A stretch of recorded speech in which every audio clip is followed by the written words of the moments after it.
What's up everyone, it's me, the action figure freak once again. I'm still a little bit sick, but who cares?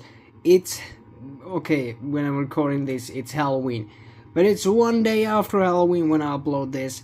I thought the jack-o'-lantern also kind of fits into the topic. So here I've got you the Marvel Legends series, Spider-Man cardback line, the retro line, you know what I mean. Jack-o'-lantern, looking nice, let's open this. And here he is right out of box. I'm giving you a quick 360 as always, before I put my fat fucking fingers all over the figure too much. But I gotta say, first look, this thing is amazing. The joints might be a little tight still, but all in all, the look I get from this thing is just really amazing. But we're going to get into the details in a second. So first up, as always, let's start with the articulation. This one has got a head joint I've never seen in this kind of perfection. We got a really long joint here. That's mostly because of the big ass head, I think.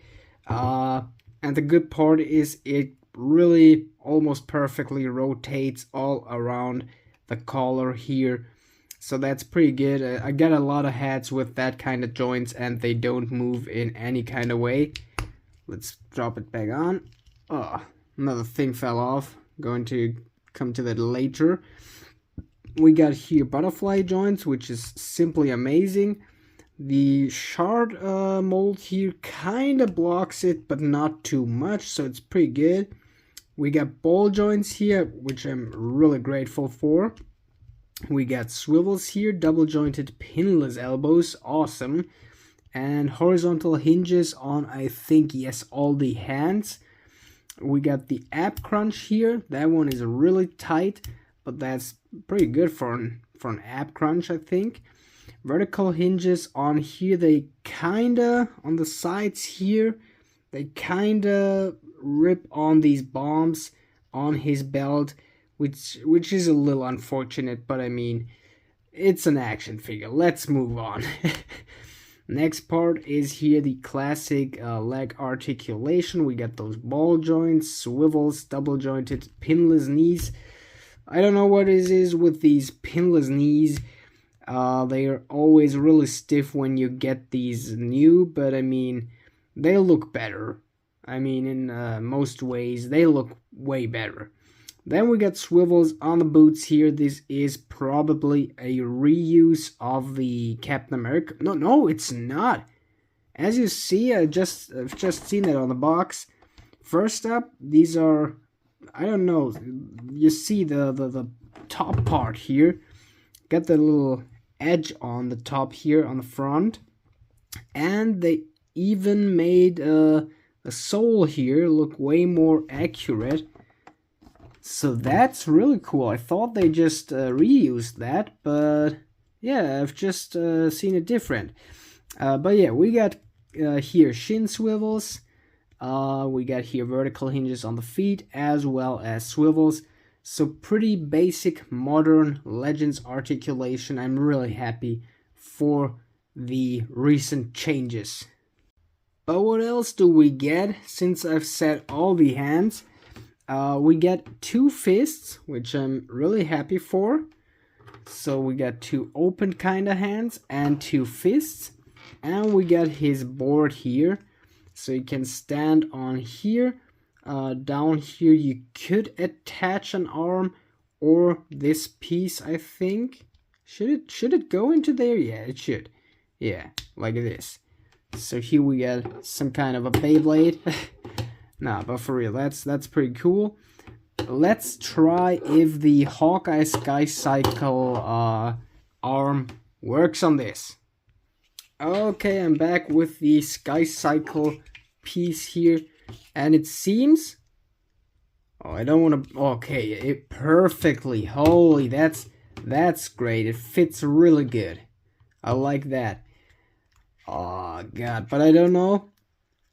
Even if this is a good stand here, you see on that part it almost broke when I opened this thing.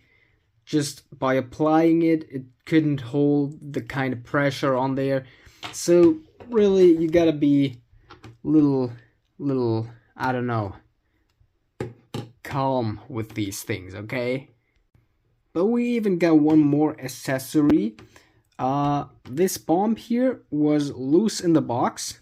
By the way, I think it's pretty cool that we got those just orange balls here as bombs.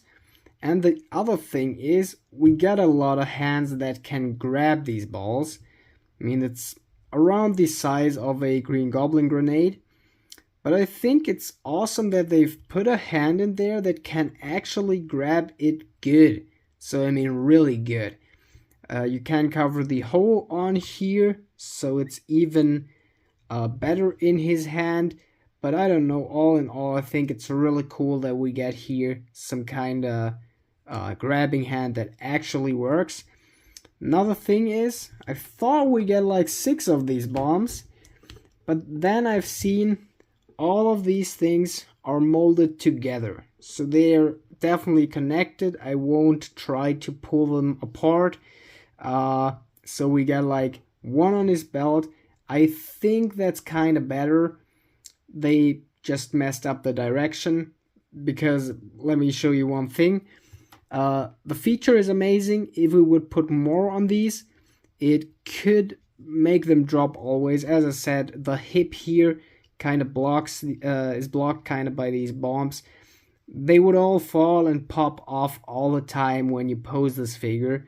And otherwise, you're just playing around with it, trying to get it into a good pose, and all these things would fall off all the time. These joints, these pins would be pretty loose after a time. Even this one is a little loose after applying and pulling it off a few times. The thing is, why didn't they put it on the other side or use that grabbing hand as a left hand? I don't know what shithead got that idea. Sorry for saying that. All in all, the figure is crazy good. And I think it's also pretty cool that he can hold on to the bombs that are molded to his belt. But why should he grab like over his chest onto here? He can't even... oh god, almost lost that thing. Let's put it in his hand and see. He can't even come to there. Even if you try to use his hip swivels, it won't change the belt. So who tried this? Who got this idea? I don't know. So that's a good part is that's the only thing that makes me sad on this figure so far. But still, that could have been done better. I don't know. It's a little unfortunate. But yeah, let's look at one more thing. I mean, there ain't much details. The best part I've already showed you. It's just the chest piece, the torso here. It's amazing. I don't know, just look at this. We've seen something like this on a few Green Goblin comic versions so far, but I don't know, it looks just really good with that metallic paint. The metallic paint looks a little better on camera, I gotta say. But in real life, it still looks freaking amazing. So, the only other detail is that his scarf here got some clothing mold in there. So, yeah, pretty good. But the thing is, the head. I don't know. The head is the most amazing part on this thing. We got the burning skull here with all the clear plastic. This is really good, and we got the really cool pumpkin head with that smiling expression with the yellow under the eyes. It just looks amazing, and even after this is a chunky ass head, you see he can simply look into mostly all directions, so the head joint really works as it should. Let me just put the figure here on the board for a last pose.